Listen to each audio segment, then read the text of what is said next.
a story is told of a little girl who was asked to write an essay on birth. And she went home and asked her mother how she has been born. And her mother was so busy at that time and said, "The stork brought you." Have you heard that story? Yeah. "The stork brought you, darling, and left you at the doorstep." So continuing her research, she asked her dad how he'd been born. And being in the middle of something, her father similarly deflected the question by saying, "You were found at the bottom of the garden, and the fairies brought you to me." And then the girl went and asked her grandmother how she arrived. And she said, "Well, darling, you were picked from the gooseberry garden." And with this information, the girl started to write her essay. When the teacher asked her later to read it in front of the class, she stood up and began, "There has been no natural birth in our family for 3 generations. A family had twin boys, whose only resemblance to each other was their looks. If one felt it was too hot, the other one felt it was too cold. If one said the TV was too loud, the other claimed the volume needed to be turned up. Opposite in every way, one was an eternal optimist, the other a doom and gloom pessimist. Just to see what might happen, on Christmas Day, their father loaded the pessimist's room with every imaginable toy and game. The optimist's room he loaded with horse hay. That night, the father passed by the pessimist's room and found him sitting amid his new gifts, crying bitterly. "Why are you crying?" the father asked. "Because my friends will be jealous. I'll have to read all these instructions before I can do anything with this stuff. I'll constantly need batteries, and my toys will eventually get broken," answered the pessimist twin. Passing the optimist's twin's room, the father found him dancing for joy in the piles of hay. "What are you so happy about?" he asked. To which his optimist twin replied, "There's got to be a pony in here somewhere."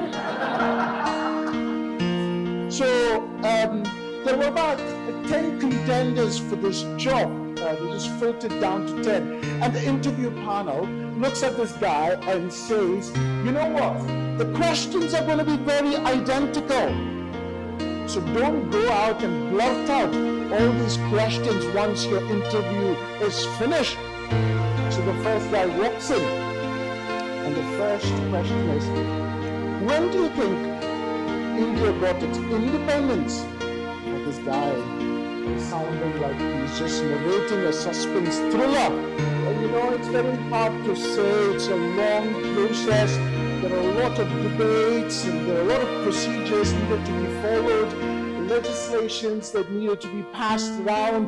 So if push comes to shove, we can say 1947. All right, the next question was, who is the father of our nation? And this guy again, pinning down to one guy is not fair. It's a nightmare. And a lot of men were involved in this, and they were relentless in their pursuit. But if you really press me for an answer, maybe I'll say Gandhi. And the final question was, what's the biggest problem in India? And he just leans down and says, "Well, I think it's corruption." The unending series, because everybody wants power, everybody wants money, and it's a new country, but don't worry, the Prime Minister has set up a committee. And We want to thoroughly investigate and wait for the review to come out.